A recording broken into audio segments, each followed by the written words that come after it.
Hello guys नमस्कार जय जगन्नाथ। तो मुझे पलि आसी मामू घर को बहुत वर्षा पाग थिला चिकेन पकड़ा खार भारी मन थिला। तो जाइली राजनपाली नादर पाखु तो अध किलो खंडे चिकेन नहीं आसली राजनपाली से भल चिकेन मिले। तो ताको कौन करे चिकेन भल नहीं भल वाश करदवा। तो चिकेन को भल वाश कर दूची एने। तो वाश तार भितर माई को कही जिंजर टी गार्लिक और ग्रीन चिली तार पेस्ट करने। तो ता भीतर हमर पेस्ट हो गला तो पकईदवा। आ मुझे स्पाइसेस इंडियन स्पाइस नहीं जाइए आमर cumin powder coriander powder salt black pepper Kashmiri लाल गरम मसला इंडियन स्टाइल करुचे। तो आम पेस्ट पकईदे। तो पड़ सारा सल्टा टी देदेबा सीजनिंग सल्ट टी देदेला देदेला आमर क्यूमिन क्यूमिन पाउडर टी पकईदे जीरा गुंड क्यूमिन पाउडर टी पड़गला। काश्मीरी लाल पाउडर टी दबा चिली पाउडर काश्मीरी लाल आटा तो मुझे कलर पकाउनी कलरलेस नुह यहाँ।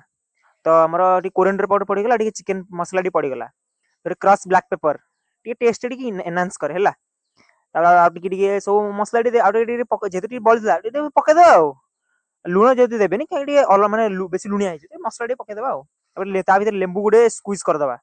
तो लेंबूटा चिपुड़ीदा जेहतु एसिडिक एसिड अच्छी तो माने चिकेन टेंडर करदे। मैदा पकईदे मैदा पकई सारापर तापर कॉर्नफ्लावर पड़ो है मैदा पड़गला। आमर कॉर्नफ्लावर पड़ो कॉर्नफ्लावर पकईकी मिनिमम गोटे अंडा पकड़ा अंडा पकड़े कौन टे सफ्ट कर चिकेन टाक भल भाव गोला हम। देखो अंडा भल से देखिए फटे ना खोलटा चोपाटा ये लगे भल भाव गोलेदवा है गोल सोरिष तेल पकड़ सोरिष तेल पकड़े ना कौन फ्लेवर भल आसे।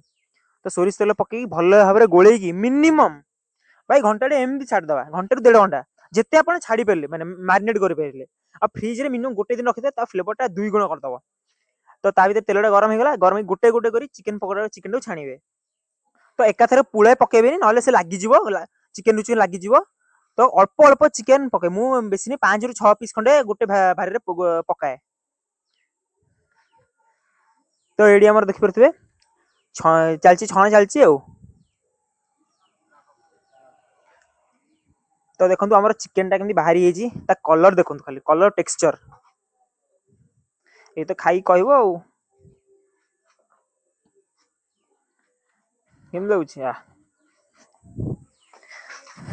तापर मु खाई मो स्टाइल टी चिकेन पकोड़ा गोटे पीस ने टमाटो केचप टी चिली सॉस आ गोटे अनियन स्लाइस गोटे पूरे पार्टी रे फिल्डा ने भाई फिल्डा अलग प्रकार भाई।